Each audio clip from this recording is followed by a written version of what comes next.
Almost এই সময়ে তিনি শহীদ বরণ হয়েছিলেন এবং এই শহীদের মাধ্যমে এই জীবন বিলের মাধ্যমে তিনি জাতিকে এই ইয়ং জেনারেশনকে ফ্যাসিবাদের বিরুদ্ধে কিভাবে দাঁড়াতে হয় সেই পথ উন্মুক্ত করেছিলেন এবং এই জেনারেশনকে উদ্বুদ্ধ করেছিলেন, যার ফলশ্রুতিতে পরবর্তীতে প্রায় ১,৫০০-এর উপরে ছাত্র জনতা জীবন দেয় এবং প্রায় ৩০,০০০ হতাহত হয় এবং সত্যিকার অর্থে জাতিকে ফ্যাসিবাদ থেকে যে মুক্তি করার নিয়তে যে সংগ্রামে নেমেছিল সেটাতে সফল হয়। তো শহীদ আবু সাঈদ শুধু একটা নাম না, একটা আইকন এবং বিশ্বের বুকে তাকে নিয়ে এখন স্টাডি হচ্ছে, সারা বিশ্বের মানুষ তাকে রিসার্চ করছে যে কিভাবে এই একটি ফ্যাসিবাদ দূর করার জন্যে একটি ছাত্র জনতা ইয়ং জেনারেশনকে উদ্বুদ্ধ করা যায়, জীবন বিলে দিয়ে কিভাবে দাঁড়ানো যায়, ফ্যাসিবাদ থেকে মুক্তি হওয়া যায়।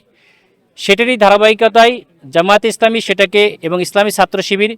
আমরা সেটাকে মনে প্রাণে ধারণ করি এবং যুগে যুগে ইনশাল্লাহ বাংলাদেশে শত শত বছর ধরে শহীদ আবু সাঈদ জীবিত থাকবে। আমরা সেটারই ধারাবাহিকতায় আজকে আমরি জামাতের পক্ষ থেকে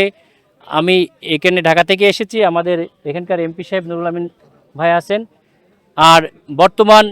ছাত্র জনতার হৃদয়ের স্পন্দন ইসলামী ছাত্র শিবিরের সভাপতি আমাদের নুরুল ইসলাম সাদ্দাম ভাই। তো এ পর্যায়ে আমি নুরুল ইসলাম সাদ্দাম ভাইকে সংক্ষিপ্ত কিছু বলার জন্য অনুরোধ করছি।